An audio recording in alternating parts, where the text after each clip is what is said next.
Hello, Global Theater. My name is Jerry Fielka. Today is March 2, 2025. Want to thank Rob Grant and his amazing podcast. I'm probably wrong about everything. Please subscribe. It's an honor and a pleasure to be here for part 2 with Alexander Logvinenko. How do you pronounce your last name, Alexander? Logvinenko, yeah, but it was okay. Thank you, Jerry. Thanks a Logvinenko. lot. Yeah. Yes, and part 1 was September 29 of last year. So we were talking about James Joyce because it is through Lorenzo and our common interest in Finnegan's Wake that we connected. So thanks to Lorenzo. And the next Joyce question in line was from a book called Portrait of an Artist. Mm-hmm. And here's what Joyce said: "Welcome, O life. I go to encounter for the millionth time the reality of experience and to forge in the smithy of my soul the uncreated conscience of my race." I'm curious, Alexander, what do you get from that? To forge in the smithy of my soul the uncreated conscience of my race, and even the beginning, the reality of experience. Any thoughts on those lines? First of all, Jerry, I would like to thank you for inviting me here, and yep, it's a great pleasure to speak to you always. Yep, and thanks for your initiative. It's a great to be with you here. Regarding the question itself, to be honest, to be very honest, yep, my English is not so good. I mean, to I have read Portrait of an Artist, but I read it in like it was like step by step English, chapter in English, chapter in translation, and so it was like this. But let me at least think about it. Yep. So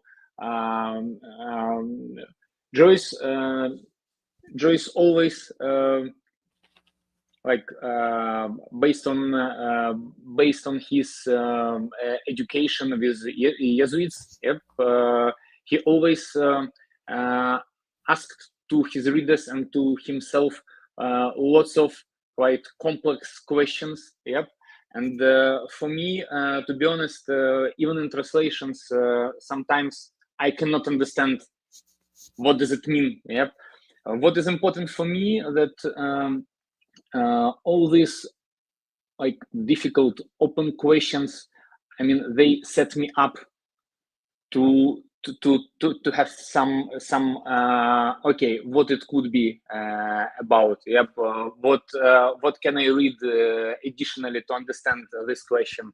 Yep, so it's not the first time.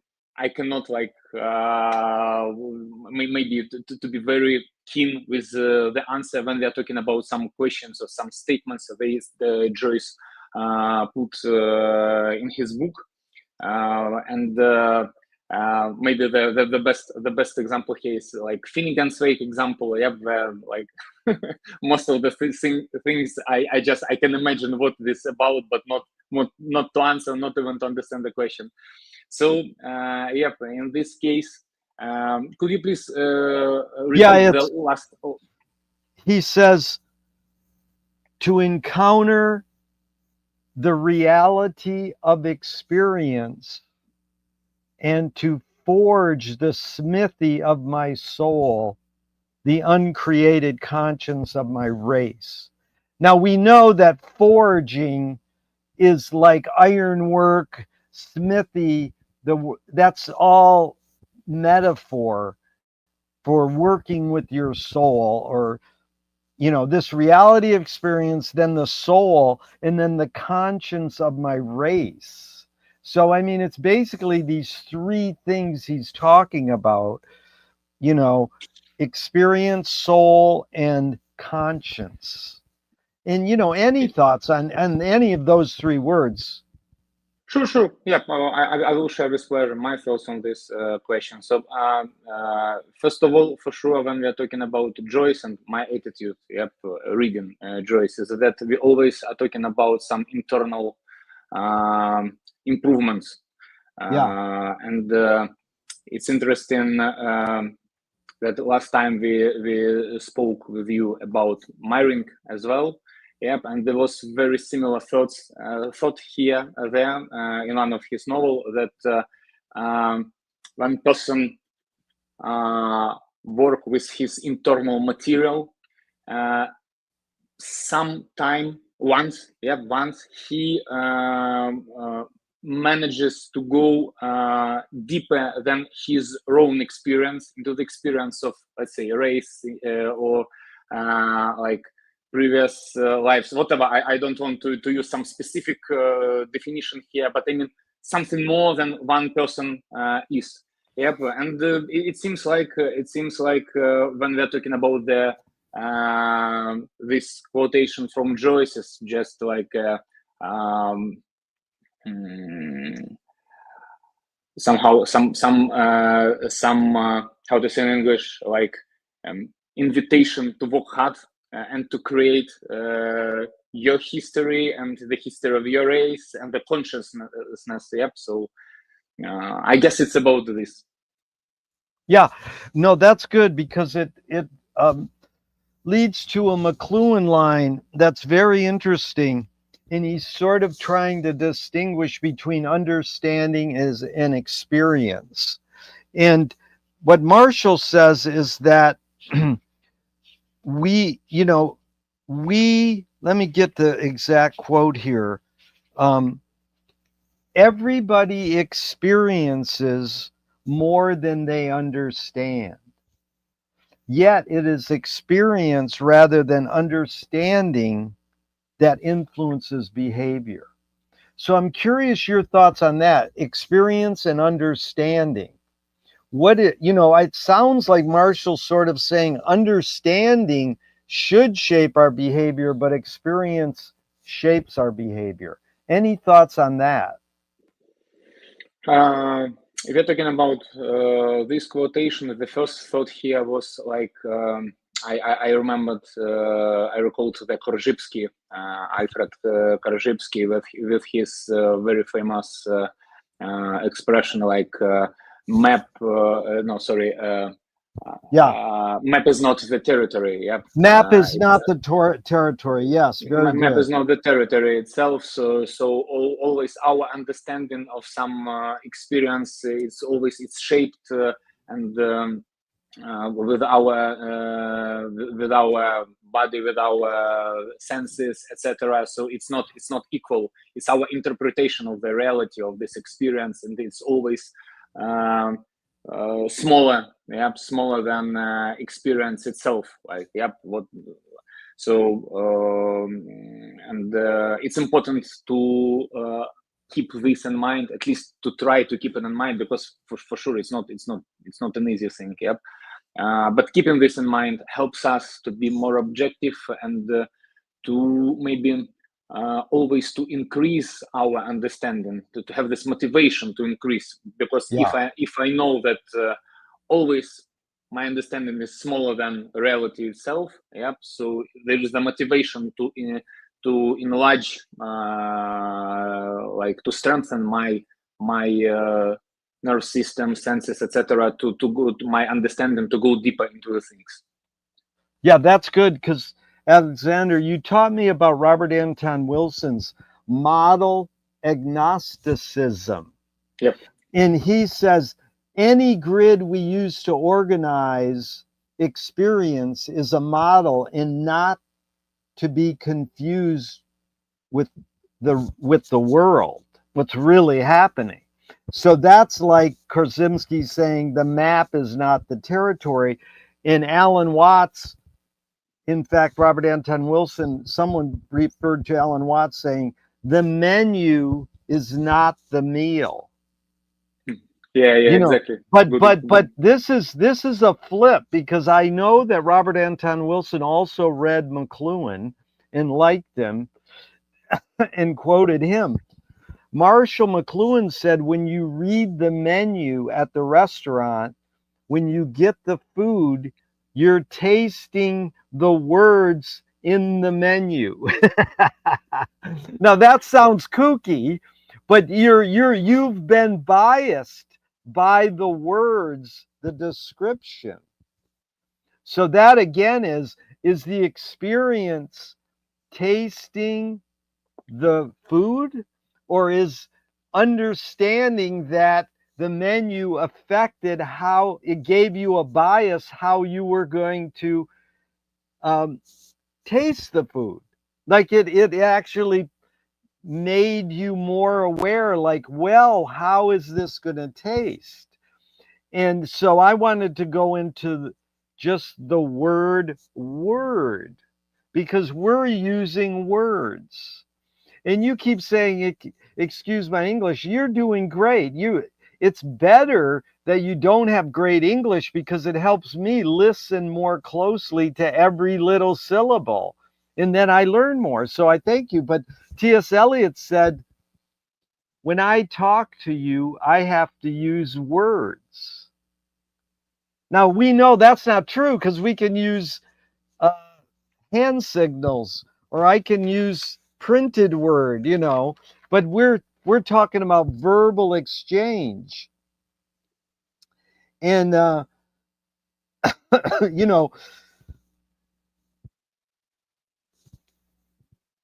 Robert Anton Wilson wrote in his book Historical Illuminatus, Celine, the character, says is the verb, is the idiocy of words haunt me. If it were if this word is was abolished, human thought might begin to make sense. I don't know why. I don't know what anything is. I only know how it seems to be. So do you know what? Talk about this word is. And one last thing is, McLuhan said words are the most addicting and universal drug. So we're addicted to words. And then Robert Anton Wilson says, is, haunts me. If it were abolished, human thought might begin to make sense. So this whole thing about is, are we reading the menu and it's affecting our taste, or is the reality just the food on our tongue? It's interesting also that you mentioned this this like thought from Robert Anton Wilson, and also this is like, if I'm not mistaken, it's the part from Alfred Korzybski also as well. Like it was, I'm not sure how it is named in English initially, but the logic is that we should change our language and not to say is, but like in my case, or I think that because etc. The main idea here is based on our prism, language prism, to put it like on very low level of code, that what I'm talking about is just my opinion or just the results of the interpretation of my senses. And what is interesting, I found an amazing storytelling course. It's like BBC Maestro, if I'm not mistaken. It's like one of the platforms where you can watch some courses. And there was a course, there is a course of Alan Moore. Alan Moore, this famous guy who designed Alan Moore, yeah. And I was astonished, really. He's famous, like fan, let's name it like this, fan of Robert Anton Wilson as well. And I was astonished how accurate he is with his language, with his articulations. He always says like, in my case, I think that, etc. So I see how he uses these advices, these tips of Wilson and Korzybski in his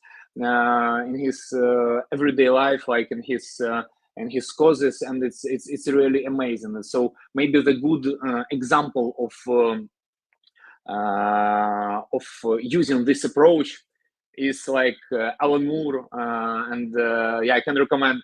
I enjoy watching his like manner of talking. And he's a fan of Finnegan's Wake also.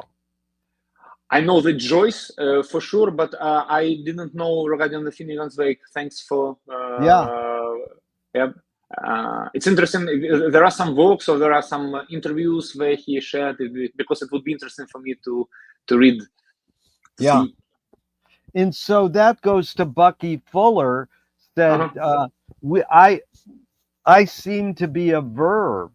So he's he's shifting the human from a noun to a verb, that it's forever changing. What a word means is like when Robert Anton Wilson says, if we were allowed to abolish the word is, which is a verb, thought might begin to make sense. I don't know what anything is. I only know what it seems to be in this moment. So that's the verb. I seem to be a verb in this moment. So, again, time is involved. Yeah, it's very interesting. My interpretation was that is exactly like do not judge, like to understand the like this, we have the individual experience, each of us. Yep. But if you're talking about the verbs, generally it's interesting. It's interesting topic to discuss. Yep, because in from my point of view, yeah, the verb is in verb in this part of, how to say in English, part of language, part of we have nouns, we have adjectives, and we have verbs. And in verbs we have some dynamic, we have some progress. We like there is some vector like direction. Yep. It's interesting that if we are talking about that the world is the beginning of our universe, like it was in Testament of John. Or I don't think it's only there. I mean, it's like quite I guess widespread idea. And I usually think about this word as a verb, not noun or adjective, but it's like on the level of intuition or what. Very good. Yeah, in the beginning was the word. And so, Alexander, what do you think was the motive of the cave artist? What? Motive is the reason why people scraped pictures on the inside of caves. Okay, okay. Which we know as cave art, and some of it can be seen. What was their motive? What was their reason? Why did they do cave art? Good question. I mean,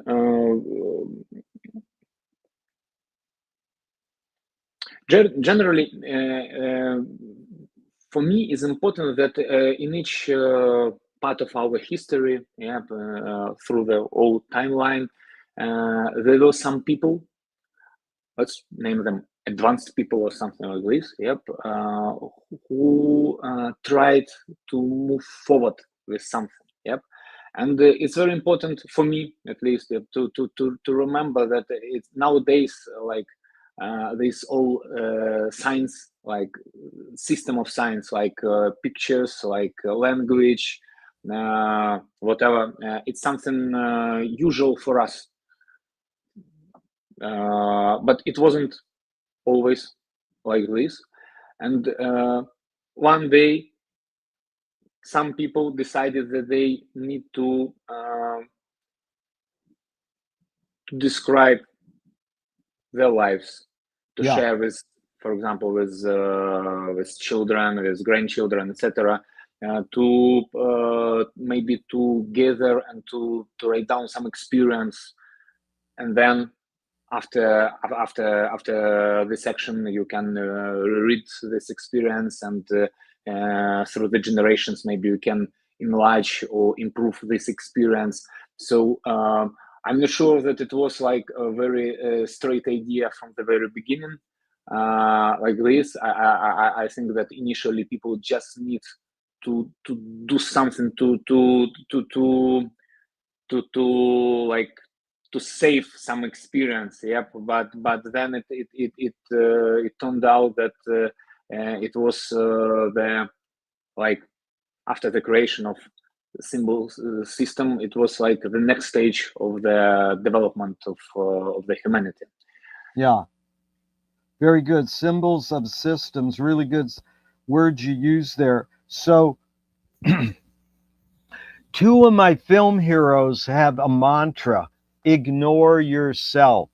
There's no self expression. In fact, jazz pianist Cecil Taylor says, I'm just a vehicle and this comes through me. Is art making, writing books, more self expression, or more you're a vehicle for whatever technologies, environments, and cultures are dominant? And I can explain it more if you want. Mm-hmm. Yep. Thank you.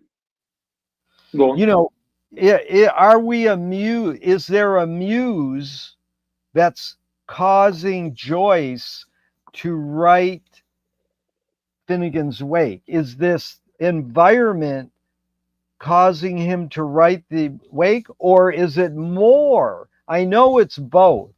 Is it more self-expression? It's Joyce outing his inner landscape, or is it more the environment? Yep.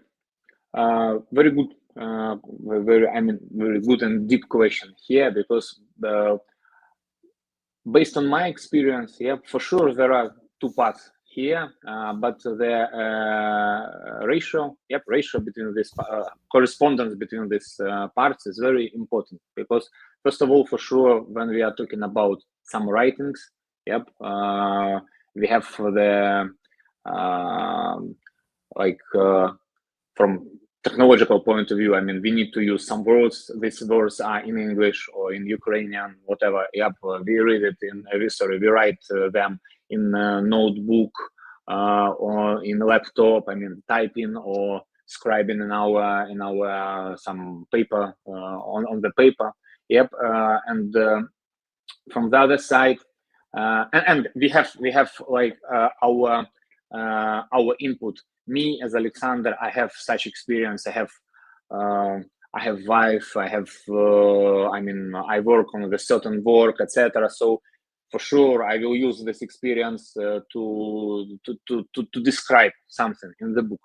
But from the other hand, it's very important. It's my point of view that if we use just our own experience and our own ego, yeah, to describe something and to put it on the paper, and that's all, it's dull thing. Yeah, but it's like each person has something like which is correlated with his ego experience. The important thing from my point of view is to using these materials from technological point of view, from personal experience point of view, try to go deeper. Yeah. And finally, to remove ego from the work. Yeah. And so it's like, it could be a kind of alchemical metaphor here, yeah, but that for sure we use some materials. But if the reaction is correct, finally nothing is left from those materials we used, though we have used them. Yep. So at the end, if the work was done properly, I guess there is no ego. That's amazing, because you anticipated the next question. You have ESP. Is, can art making be egoless? I guess that also it's just my point of view here. Yeah, for sure, for sure. Ego is like muscles. You need muscles to Yeah, go to be strong, yeah, etc. But when you have muscles just for muscles, I mean, it yeah, usually doesn't work. You need them to do the job, yeah, and if the job done correctly, properly, yeah, yeah. there is no ego. There was the materials, ego materials, but finally, it should be something deeper, more profound than personal ego of author, of writer. Yeah, Dante prayed to the muse to aid him, you know. And this is, do you know this book by Milan Kundera, The Unbearable Likeness of Being? I have read. And Yep. yeah, he said, this is why I love writing, because the character that I'm writing about can go further than I can. Well, that sounds poetic and romantic, but how can you write a character on a piece of paper and then it goes farther? It seems like if you are honest and if you work with your text, one day text heroes, whatever, they start to reveal themselves, and Yeah. you follow them. I mean, it's like quite an intimate process, but I can accept this idea. Yep. But I mean, further, it's not like just we it's my point of view. Yeah, that we write about better people or both people, whatever. It means like it could, as far as I understood this statement, yeah, that they can move further, like further than I can imagine, further than my experience is can explain or describe. That's Bertolt Brecht asked Charles Lawton, why do you act? Why are you an actor? And he says, because people don't know what they are like, and I think I can show them. That sounds like Cool. Joyce. But, you know, David Mamet, the playwright, said art is a product of the unconscious mind. So, how are you going to, I mean, how is Joyce conscious of what he's doing, or is he tapping into the unconscious and being a vehicle for the unconscious? Like that, it seems like there's a little uh, contradiction going there. You have to be conscious, right, to be able to write. But if it's a product of the unconscious mind, how do you navigate that dilemma? It's quite famous paradox. Yep. I mean, I just would like to share what I have read on this, and I totally agree. Yeah, that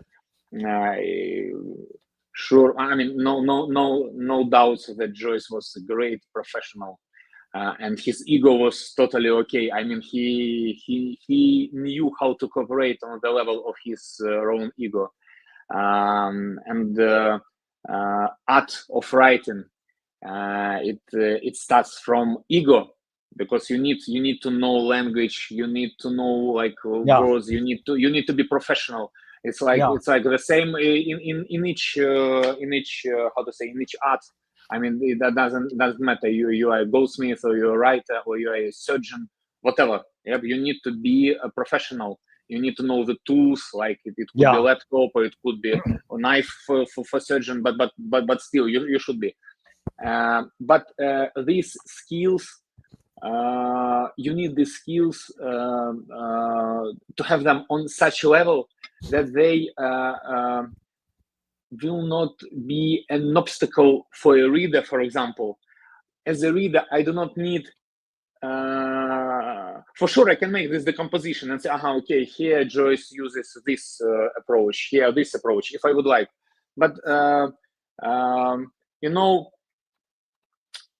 it's my friend told me interesting thing about Pink Floyd. Yep, You can be a great, you can be a musician with huge experience and say, okay, they use this here, and you can make the composition of Pink Floyd's music, and it's quite complex, yeah.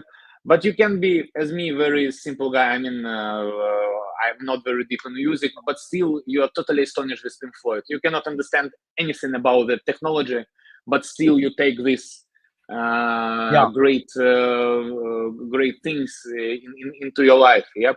So if you're talking about the professionals, they for sure should be excellent with their tools, but these tools should not be an obstacle to. It should be vice versa. It should be like a tool to go deeper into this not ego experience. Yep. And this is the second part of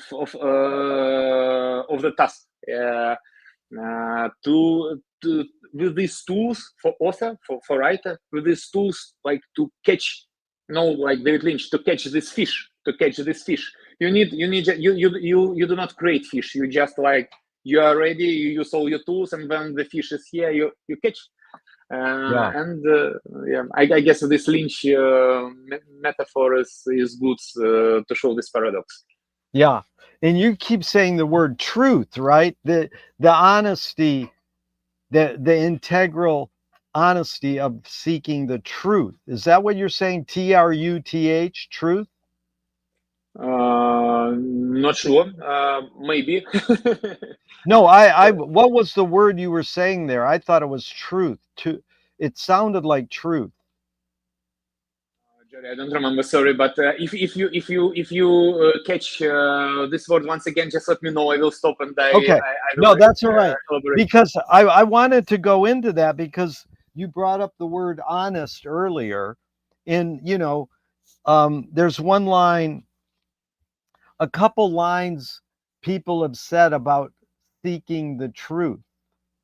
And one is Louis Buñuel, the filmmaker, said, "I'm for anyone who seeks the truth, but I part ways when they claim they found it." Good point.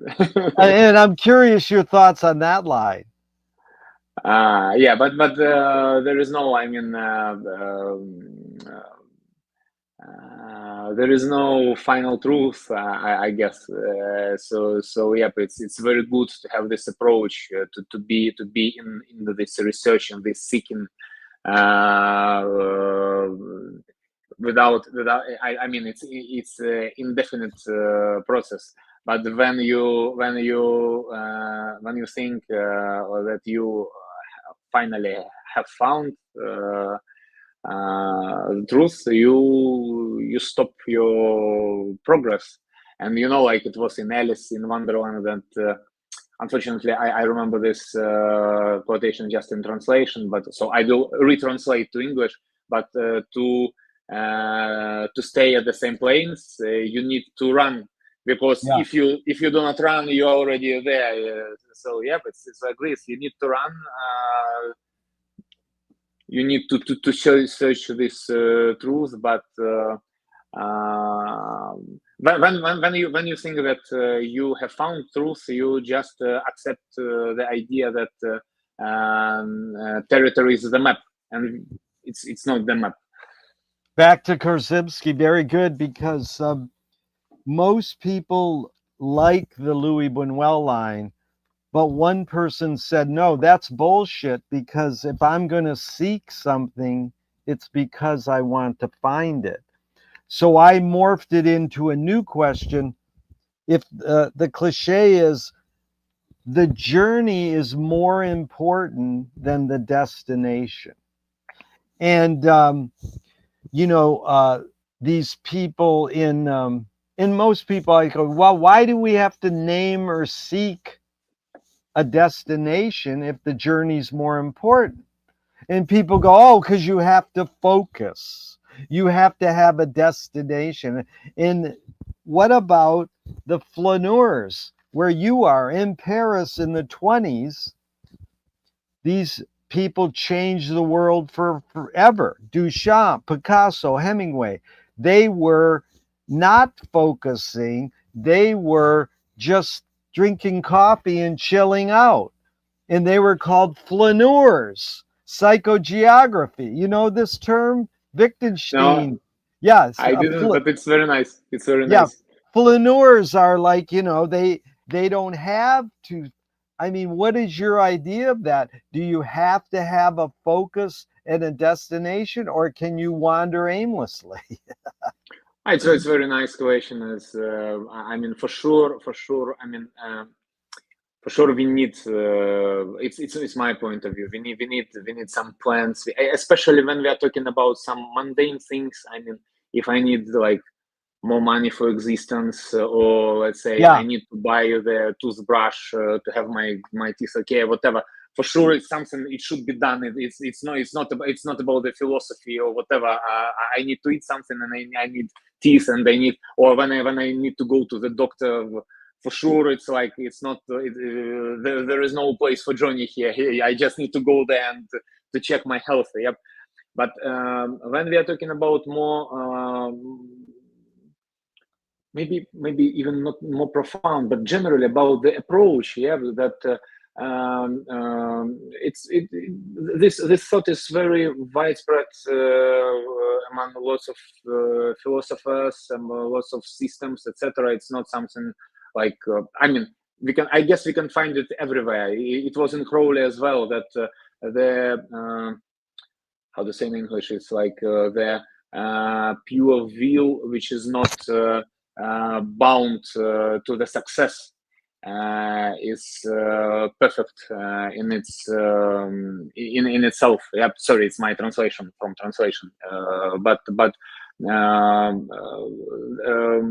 when we know how to benefit the journey itself, our contribution to the journey usually is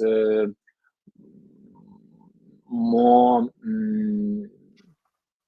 more efficient, but it's a kind of paradox as well. So there is like we always, when we are talking about some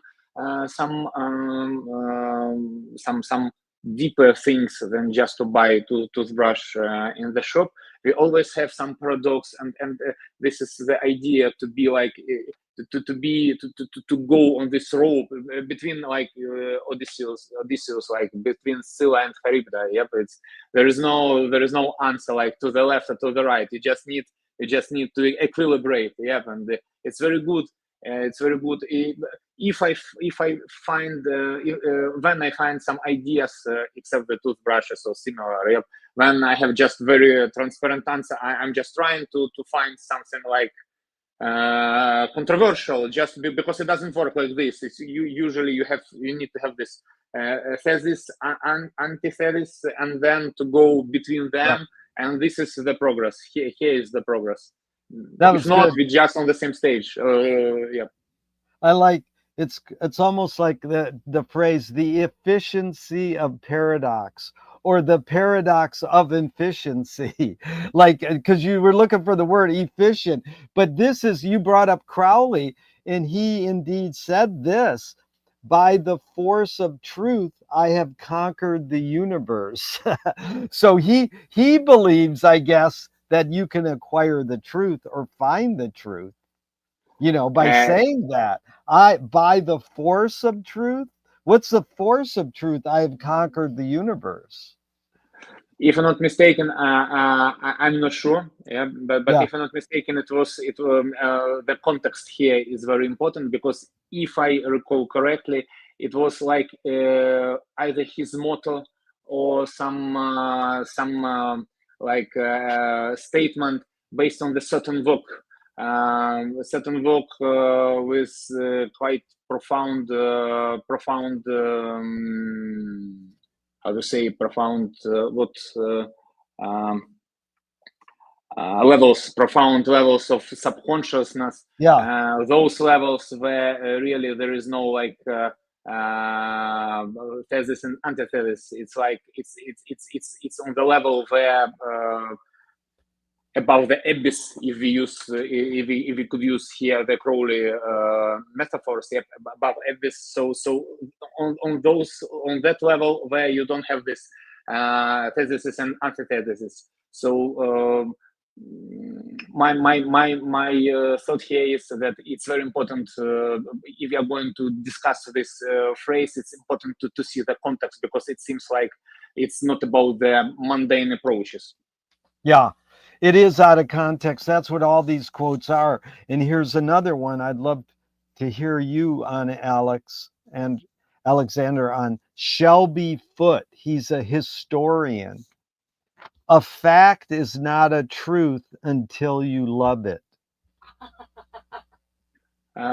Sorry, could you please repeat the first word?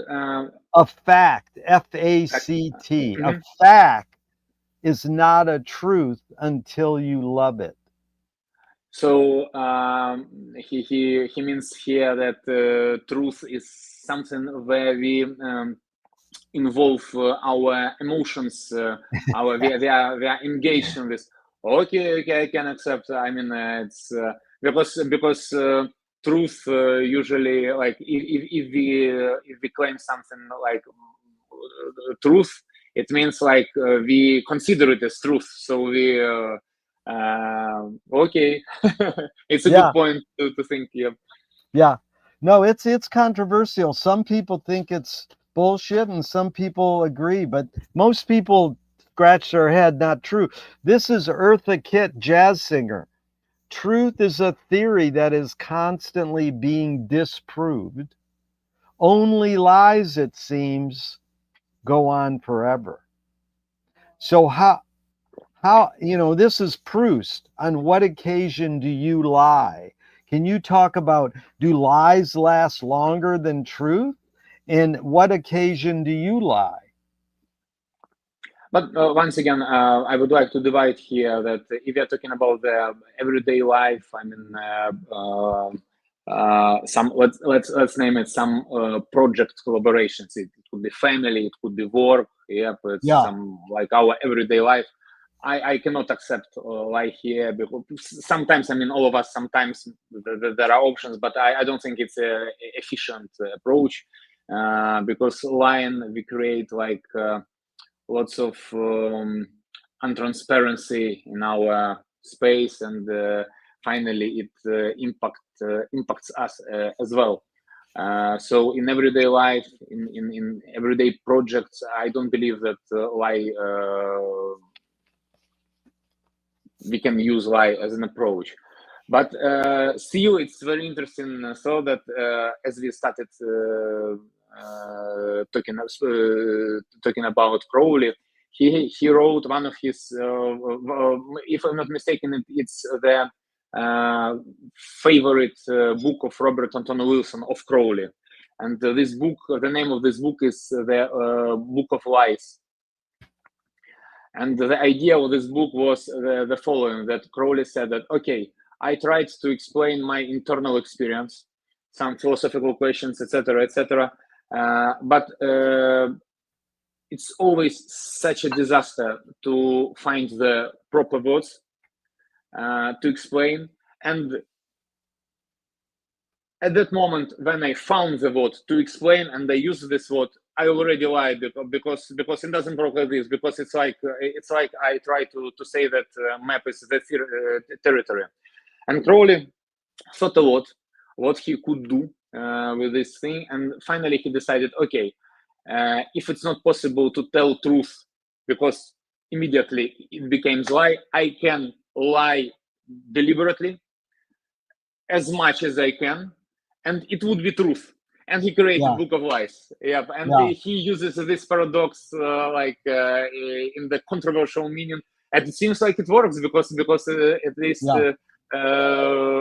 Wilson appreciates very much this book. That's amazing, because I think it must have affected Neil Bohr's, scientists. The opposite of a fact can be a false. Opposite of a fact can be a false. But the opposite of a profound truth may be another profound truth. That's what Crowley was saying there, I think. And I don't know, but is you're saying Crowley's book is called the Book of Life, Life, or the Book of Lie, Lie? Lies, lies, like not truth, Lies. lie. The book of lies, yeah. Because what about Schopenhauer? All truth passes through three stages. One, first, it's ridiculed. Two, it's opposed. Three, it's accepted as being self-evident. I knew it all along. So again, you're sort of stressing that it's constantly changing. Yeah, because we in large we develop our understanding of reality, of facts, and on each level, having the better model, we need to use the better model will be more efficient. It's like model agnosticism. Yeah. Is perception reality? Sorry, Jerry, could you please repeat perception of the reality? No, is perception, is perceiving Okay, okay. reality. Is that reality? Is perception reality? No, but as we already discussed, yeah, that map is not territory, but still we need. I mean, we have no other We have no other other. approaches. Yeah. Yeah, just to collaborate through our sense. I mean, we can change our consciousness with lots of approaches like natural, not natural, meditation, etc. And it's good to change it and to say, okay, in this type of consciousness, I understand reality like this. In this, I understand like this.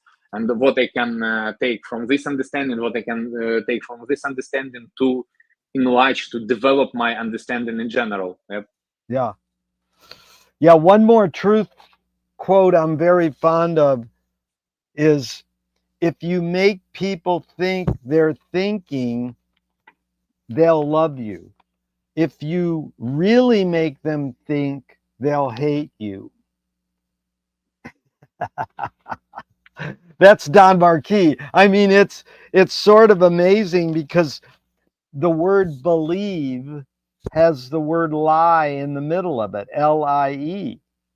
So what, Okay, you know, yeah. what is it that people want to believe? They want to find something to believe in. But if it's constantly in flux, how can you ever believe in anything? I guess my understanding of this quotation is quite mundane. Yeah, to think, I mean, really to think about something, it's like it's difficult. Yeah, it's And difficult. to get this motivation to think always about something, you need to lose your zone of comfort. Okay, I need to think. What is going on? There is a motivation to think. I lost my zone of comfort, and people hate losing zone of comfort. And when we are talking about that, people think they think. Okay, it's like it's just the kind of image about myself. It's easier. I do not really need to think or to Yeah. lose my zone of comfort. Yeah, I mean, it's interesting. We discussed there's similar idea with my friends recently. It was like we discussed that everyone when we're talking about the alchemy, everyone. I mean, everyone, not literally everyone, but Yeah. my friends at least. Yeah. So everyone imagines like. Some lots of ancient books, some like people in lunet in glasses and you're so clever and you do something, but real alchemy is like you need to burn in the fire. I mean, you lose your close friends in the war, for example, and you need to use this internal pain and to do something with internal pain and to become better. Yeah, here is the real alchemical vessel, like this special, how to say in English? Sorry, I forgot. Like special reservoir, yep, for to work with these materials. Not like nice books. Books, it's also very nice, but it's not the real alchemy. So this is the same as here. Yep. To think that we think it's much easier than to have this motivation to think, because it's about the it's about when you lose this zone of comfort. Zone of comfort's really good. What you brought up is there's a philosopher I would love for you to listen to someday, Carolyn Casey, Coyote Network News. She's a weaver of context, and she is semiotics, and she sort of talks about alchemy. And then we had these fires in Los Angeles recently, and people don't realize American Indians, indigenous natives, would manage fire. But our attitude is more, you fight fire. No, you don't fight fire, you manage it, you work with it. And she said this line in the midst of everyone kind of hating fires is, alchemy doesn't work without fires. And that's that's a hard thing for people to take, because when the fire's coming around the mountain and burning your house down, you don't like fires. So Alexander, what's more important, conviction or compromise? Conviction. I forgot what. Just give me a second. Conviction is you're dedicated to something and you believe in it. Compromise is you're willing to change. Yeah. Good question. It's a good question. I'm sure that that context. I mean, details matter here. Yeah. But generally, if we are talking about not like final decision, but generally we are talking about the approaches. I guess compromise is in general, compromise to be ready for compromise. No, but if we are talking about the compromises like with your conscious, it's not good. I mean, you need to be firm when you perform the internal work. But if we are talking about some ideas or collaborations with people, etc., it's good to be flexible. So because nothing is true. Yep. Yeah. Very good. In your accomplishments, how do you rate these three elements? Luck, skill, and ambition. What played the biggest role, second and third? Luck, skill, ambition. I guess that we need to start with some ambition. I mean, because skills is not something we can gain like in 1 day or 2 days or 1 year even. So you need to have the ambition to do something. When you have this ambition, you understand that without certain skills, you cannot be successful here. And you work on these skills, and it's quite a long process. Very long. And then luck, for sure, you need luck. But still, if you do not have luck, okay, you do not, you're not successful like from the point of view of the results, but still you are already successful in you have gotten some new skills. You understand how to work with your internal motivations, and then you have new ambition, and you know how to gain new skills. And one day luck will be on your side. It's like then it's the question of statistics. So I put them. Yeah, that's the more you practice, the luckier you get. Yeah. But Alexander, your observations of other humans, is ambition based more on fear or more on joy?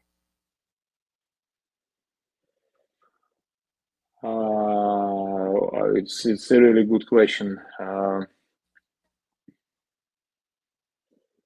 Maybe I can comment I can comment first of all how it works with me. I guess that joy is much more proper source for ambition, for motivation, etc. And unfortunately, it's not always like this. So Can't hear you. Now you hear me? Now, yes. Sorry, it was my AirPods. The battery died. No, yeah, I can hear you good. So that's good. You said proper motivation. Let's go on. So T.S. Eliot said, poetry is outing your inner dialogue, inner voice. What language is your inner voice in?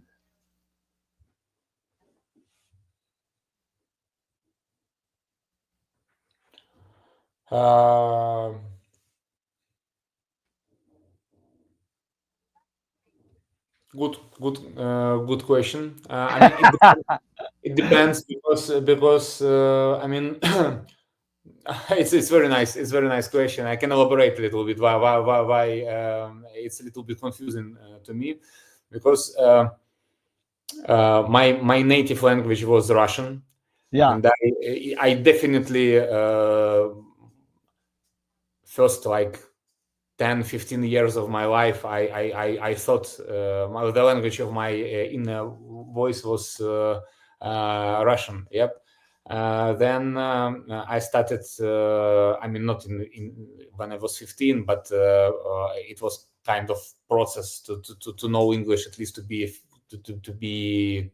ready to collaborate with people, to communicate with people. Yep. And when we are talking about some working experience, my internal language is English, or for example now French as well. When the war started, I switched for almost 100%. My primary language, I switched it to Ukrainian. Yeah. And to be honest, reading Finnegan's Wake, it seems like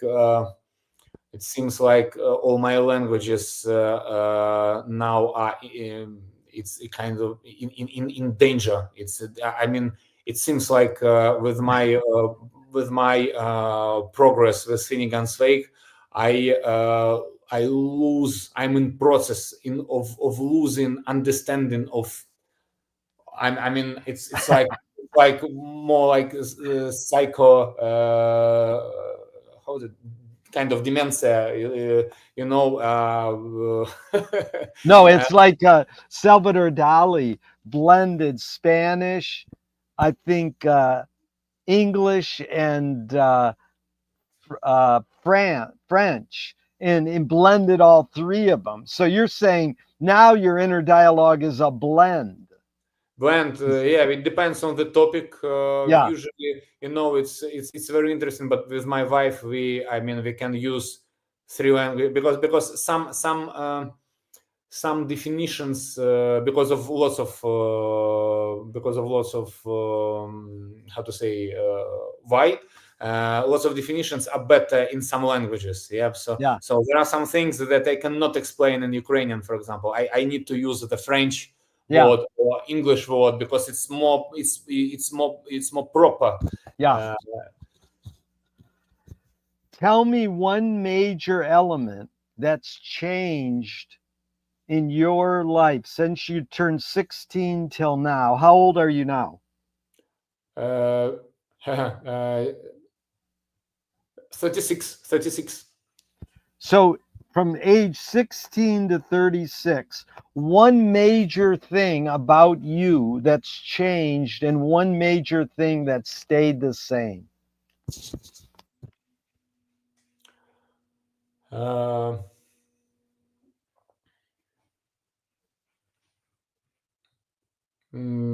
Just one for each. Okay.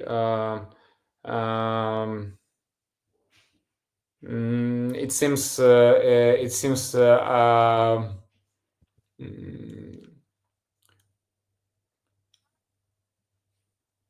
it's I mean, I have lots of thoughts right now, but I'm not sure what to highlight. Yeah, it's interesting. I need to explain myself why I highlight something special. Yep, and that's why I'm confused a little bit. So. No hurry. Take your time. That's all right. You mean it's exactly about my internal states, internal qualities, internal habits, or some external You situation? choose. You choose. You put in the context you want, whatever you want. One major thing about Alexander that's stayed the same and one that's changed. Internal. I mean, you're more of the explorer of the interior landscape. I would say that, but however you want.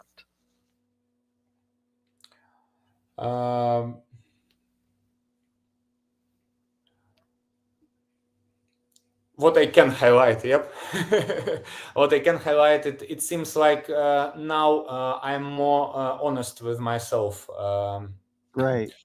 I'm more honest in that meaning that I understand. I can talk to myself without any. Yeah. Honestly, and if I want something, but I cannot do this, at least I can put it on the table with me. And I mean, I think I didn't have this This transparency is like lots of years of understanding why it is important. Because to be honest with yourself, to be transparent with yourself is quite a challenging thing. I Very guess challenging. I'm more transparent now with myself than I was like 20 years ago when I was 16. What's one that's very articulate, concise. What's one thing that stayed the same?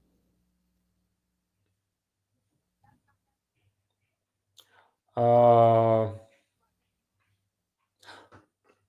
have recently discussed with my friends that through all my years from my childhood, France and the French culture was very important for me, starting from the Count of Monte Cristo or Trois Mousquetaires, and like French language, etc. I guess this French thing, I don't know how to name it. It's something that is with me through my life. Wow, that's heavy. And now you live there. Okay, Yeah, so Moshe, how many years you been with your wife? 12. 12 years. No, just give me a second. I need to count. It's like Yeah. from it's already 13 in this year. It's That's 13. beautiful. What's the most significant difference between men and women, physical aside?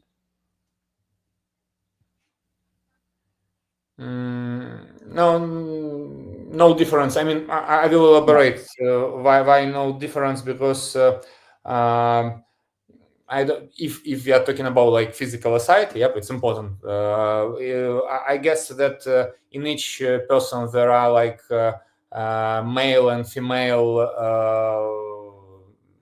qualities, yep, and it's very important. Like I have the set of them in me, and my wife have the set, like some correspondence between them, and it should work in our in our unity. Yep, it's more about how we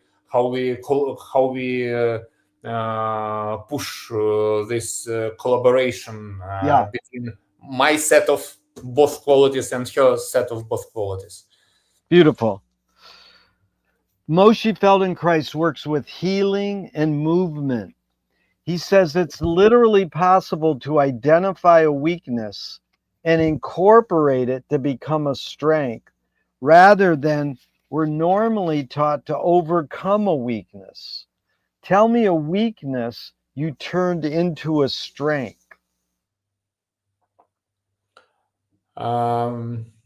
Could you please elaborate, Jerry? I'm not sure I've got the question. Yeah, I'll give you a good example. Do you know the punk rock star Iggy Pop? Okay, yep.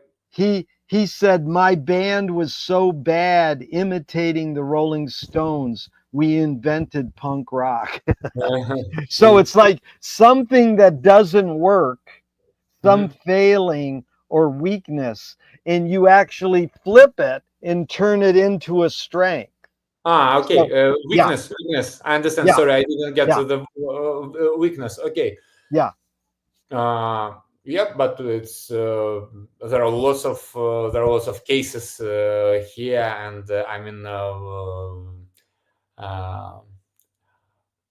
I don't know. I don't know how to shape the idea. I mean, I can accept that there are a lot in our everyday life. There are lots of examples, and yeah, we just need to know how to work with what we have. yeah, The process is the following: we need to understand the input, and then to see how we can convert this input into something helpful, yeah, which will help us in our life. yeah. And this is the process. That's an ongoing process. So there's a line that goes, "You create what you resist. What you resist persists." The comedian Bob Goldthwait said, "You are what you hate." James Joyce said, "It's a curious thing how your mind is super saturated with the religion in which you say you disbelieve." And Louis Buñuel said, "Thank God I'm an atheist." So your thoughts, Alexander, on this line, you create what you resist. Not you, but one creates what one resists. Like in general, Joyce was like Louis Buñuel or Frank Zappa. He was obsessed with the religion which he said he didn't like, you know. So he's actually empowering the religion more. Do you think that is, it's sort of back to that Alan Watts, if you acknowledge your enemy, you empower them. This idea, you create what you resist. Any thoughts on that, especially with all your major writers, Crowley, Leary, Echo, Joyce, and the Golem, author? Did they create what they resisted? I I guess we need to have to discuss some maybe some certain cases here. Yep. Yeah, The first thought which I have in this discussing this question is like the Jungian idea of the shadow. Yep. So the idea of the shadow is quite. I mean, I don't want to say that it's simple, but quite evident. Yeah, that everything that I deny that it's not Alexander. Yeah, for example, I mean anything. Yep, it's like it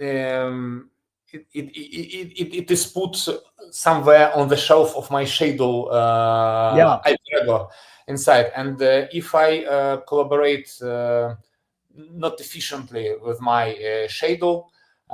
Shadow always have like higher psychic energy than my ego, yeah, and if my collaboration is not efficient, once ego will take the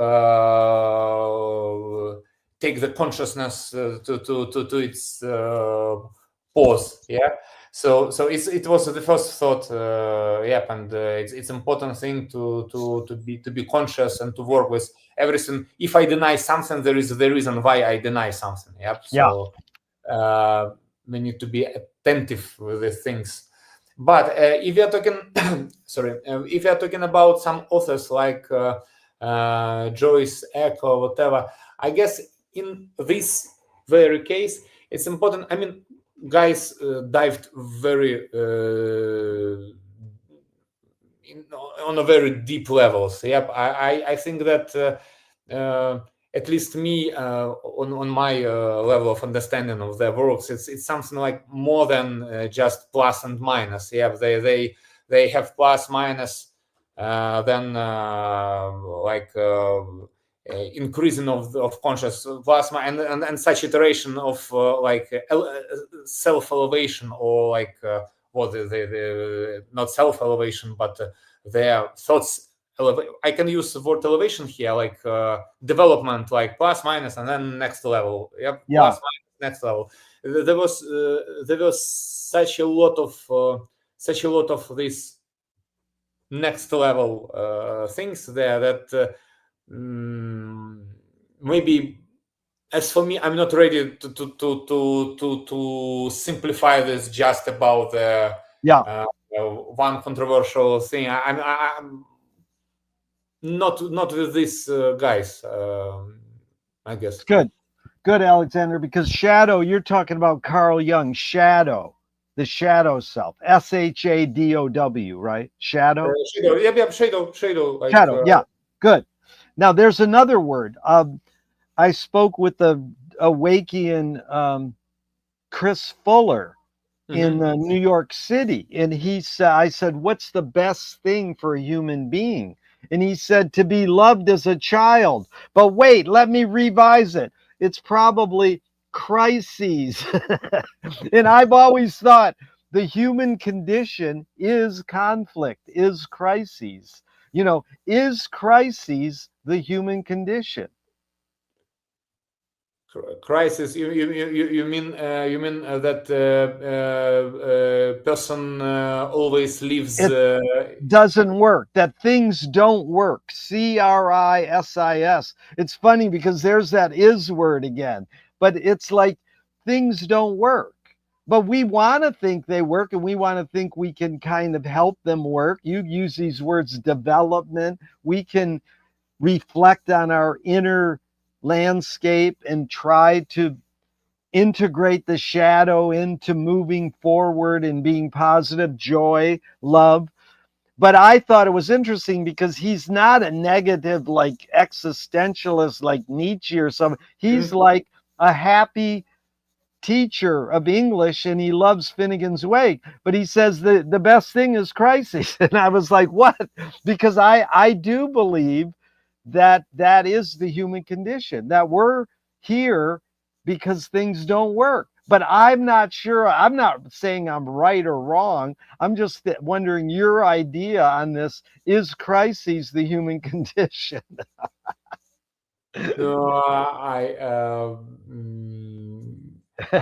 don't think. I don't. Hopefully not. Hopefully not as good. Let's move on. We don't need to linger on the negative. Okay. Anger can be a productive emotion when fill in the blank. Okay. Let me correct from my side a little bit. I guess any emotion, any input can be productive if we know how to use this, to do with this. Yeah. So it's about our approach. I mean, if this internal alchemical approach is good enough to make the gold from any kind of initial material. Yeah. Good. Utah Phillips said, anarchy is making rules for yourself and not other people. Who's entitled to make the rules? Entitled, you mean who is responsible for? Well, that's a funny verb. It's who should make the rules, who makes the rules, who is entitled to make the rules. It encompasses all of that.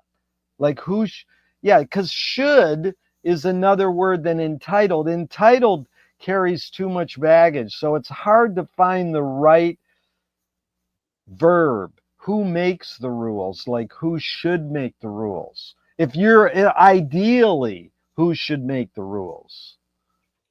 If we are not talking about some laws in the country, because for sure we need to have some laws to live with other people on the same territory. That's it.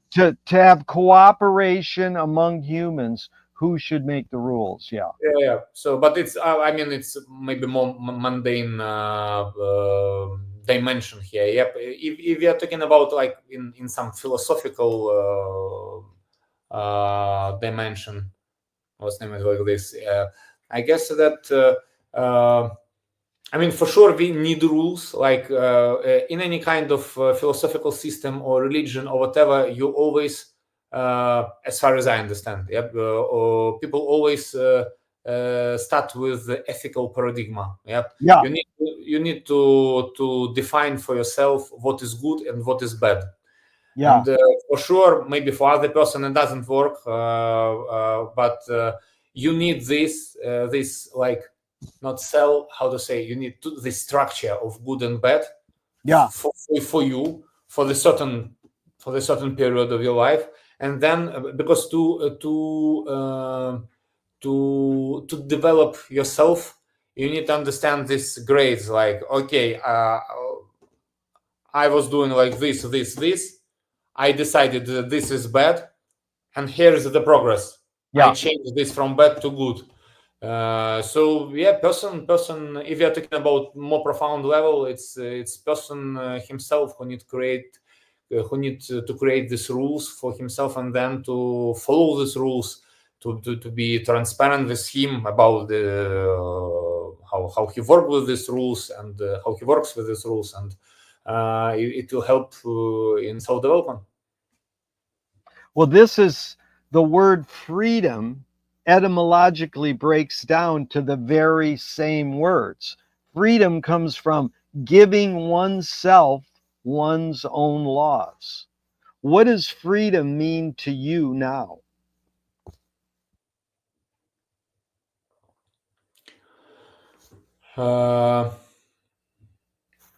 Yeah, but I guess this opportunity to create laws for yourself and not impact other people with this creation. Yeah, so it's very good definition. It's very good definition, like short, general, but very good. 5 quick Alan Watts questions off the top of your head in just a couple words. 1.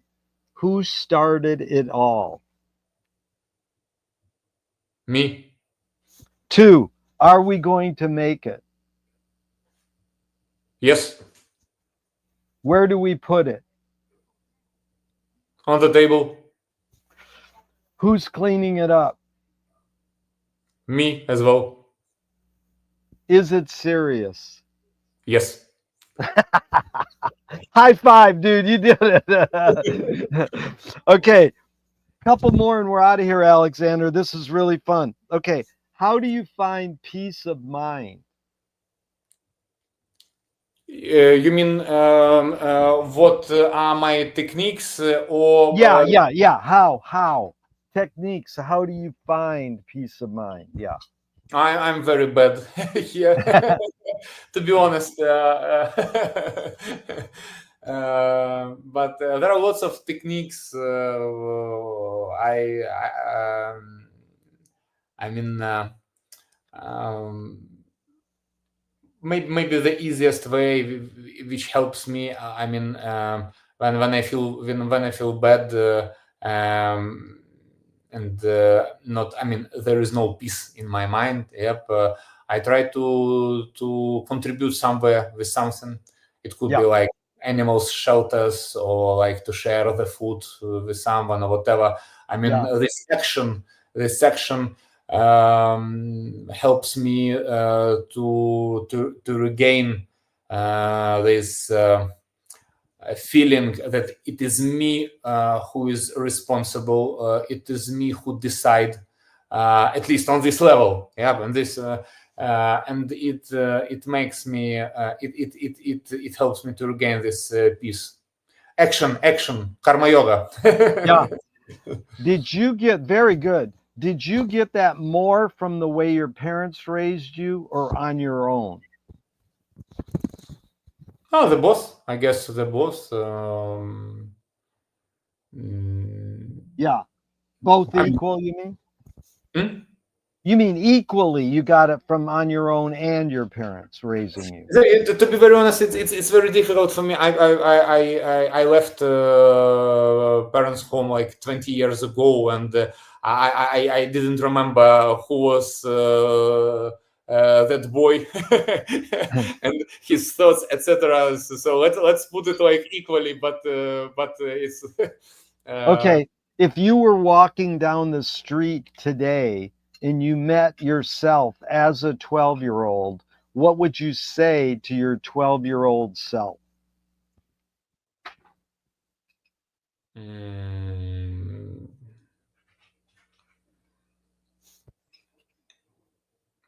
Everything will be good.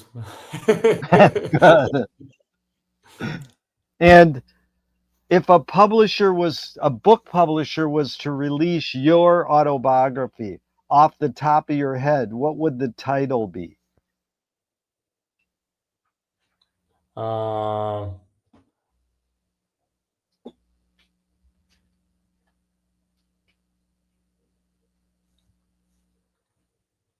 I know that the first line was like from Joyce, like they lived and laughed and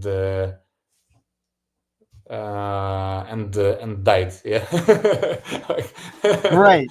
Now, what they want to scent the glue in the binding of your book. What smell? Smell of the glue? The glue in the binding of the book. Yeah, What yeah, smell? understand. The smell of glue. Some nice, not toxic. Not toxic. Good. If a statue was built in your honor, where would you want it displayed and what would it be made of? Statue? Like monument? Yeah, monument in honor of Alexander. Where and what would it be made of? I don't think that. I think that this idea that Alexander is worth the monument is already a bad idea. No ego. What we discussed with you. No ego. Alexander should die with this body. Yeah, good. Tell me something good you never had and you never want. It's good, you never had it, but you never want it.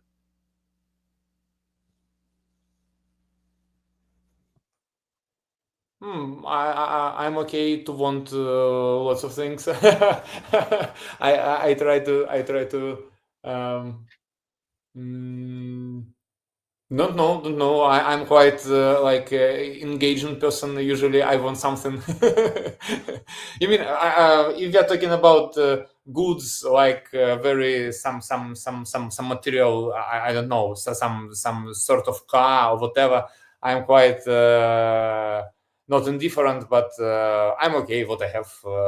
And I'm okay not to be crazy with some certain things, but still, if I have a possibility, if I had this possibility to have it, I would like to have.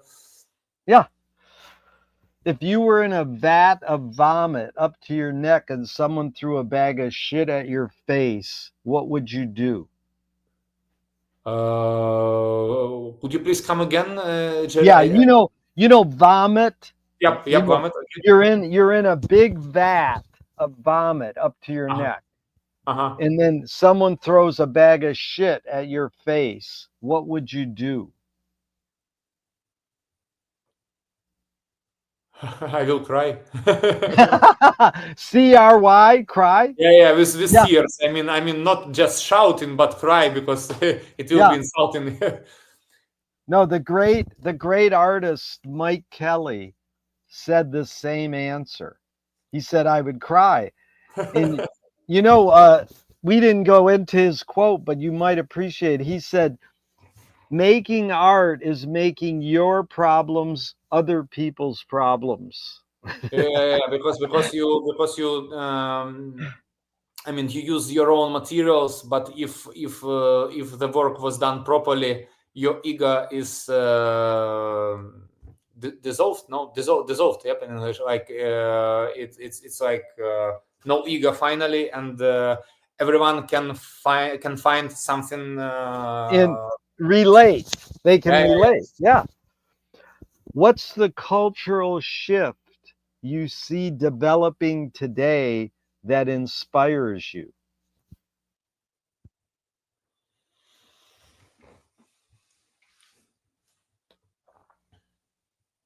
I'm very grateful, really very grateful to have this opportunity to learn languages, to read books. I mean, in my phone, I have a couple of applications like Audible, a couple of other streaming platforms where I can listen to any book Yeah. I would like to, and it's like real. I mean, not only books, but like I mentioned, this storytelling course of Alan Moore or Neil Gaiman or whatever. So I'm interested in something, and I have this possibility Yeah. to go deeper into the things. Here, for sure, internet and globalization itself Yeah. is for me. As for me, it's a very very important, and I'm very grateful for this. Yeah. I'm more a book person like you, but there's one movie that I think you should pursue if you have not, and it's a French filmmaker, Chris Marker, Marker, and he made a film called Sans Soleil, meaning without sun. And you can read the movie. If you go to Wikipedia Sans Soleil, you can read the movie, read it, and you can see the movie if you want. But I think you might get a kick out of reading Chris Marker. He's an incredible filmmaker, and what he wrote, Sans Soleil, is about time and memory. It's really something you may want to pursue. I already found it. Yep, it's 1983. Yep. Yes, and then at the bottom it says text, screenplay, and you can read it. Yeah. Cool. Thank you so much for. Yeah. A couple more and we're out of here, Alexander. Really appreciate your time here. It's really been fun, and I've learned a lot. I'm grateful. What's a question that remains unresolved for you? Lots of them. almost all, I guess. Yeah, but I mean, like maybe pick one major one.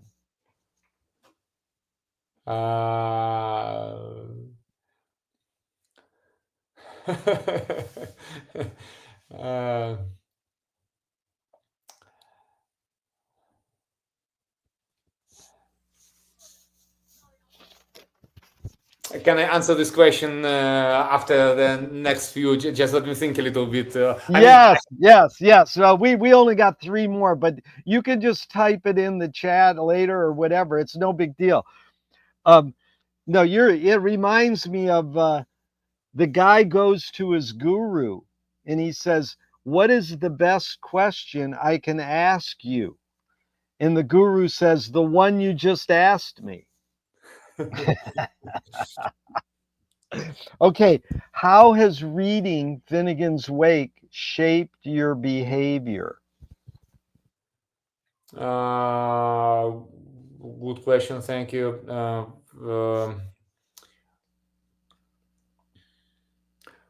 First of all, it helps to accept your how to say, maybe not professionalism, but like your limits, to accept your limits of the mind. I mean, Yeah.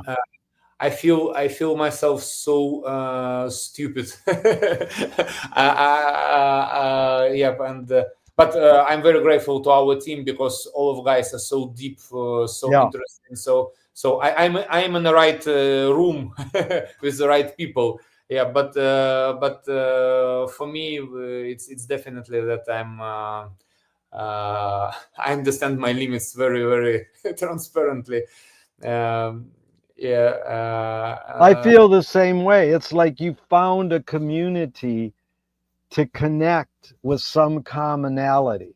You found this commonality, and then you feel righteous about sharing, and it's all right not to know. That's John Gordon. His book, Plot Summary of Finnegan's Wake. When I interviewed him, I says, "How has Finnegan's Wake shaped your behavior?" He says, "Friends, comrades, other people, So that's beautiful. Yeah. So this is, Thornton Wilder wrote a play called Our Town. And he said this in 1928. And by the way, if you've never seen it, there's a book that's like this thick of all the writings by Thornton Wilder about Finnegan's Wake. Uh-huh. Check it out. He's really an amazing playwright. And here's what he said. Art is confession. Art is the secret told. But art is not only the desire to tell the secret, it's the desire to tell it and hide it at the same time. You've laid your cards on the table for over 3 hours. I'm not insinuating you haven't already answered this. What's it really all about for you? Like about the telling secrets and then to Now that you can apply the quote if you want, but it's basically, what is life, everything around you, what is it really all about for you? the whole life, you mean? Yeah. And the secret thing is interesting because you're going to tell me, but maybe you can't tell me because you hide it and reveal it. It's sort of like it's back to your word paradox. The efficiency of paradox. Like that. I mean, isn't that the ultimate efficiency of paradox? Art is hiding your secret and telling it at the same time. Yeah. Yeah, I mean that's the epitome of Joyce, right? He was telling us everything and hiding everything at the same time. Yeah, agree. But it's sort of a funny question. I just ask in general, what's it all about for you? Just to be sure that I understood correctly, not about Finnegan's Wake, but just what it's about. All yep, like everything. But you can put it into the context you want. It's about fun. It's about fun. Definitely. That's good. FUN. That's the bottom line. Fun. What gives you the most optimism? The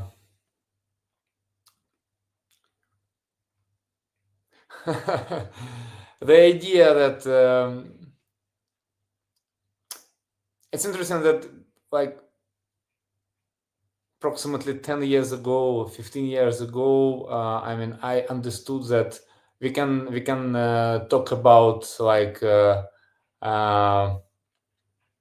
other dimensions for existing, etc. But I know that when Alexander dies, there is no future for this ego, for this exact ego. No any other options. And it's a good news. So like if no future, I just can focus myself on what I love and to do it while this ego exists. That is amazing. I'm going to send you a quote that you really touched on there. When I asked you the first question in part 1, it was, what is the best thing for a human being? Wilhelm Reich said the best thing for a human being is another human being. And the last question is what they asked Groucho Marx at the end of his life. What gives you the most optimism? And he said, other people. So it's sure been fun, your key word, spending time with another person, especially because it was you. Thank you so much, Alexander. Jerry, it was such a great pleasure. Thank you for your invitation. And I appreciate very much your time. And thank you. We'll be in touch. Yeah, we'll be in touch. I'm going to hit the end broadcast button, but I hope this never ends and we can keep talking forever and ever, even after you die. Thank you. I'll see you in heaven in Zoom. Thank you. Bye.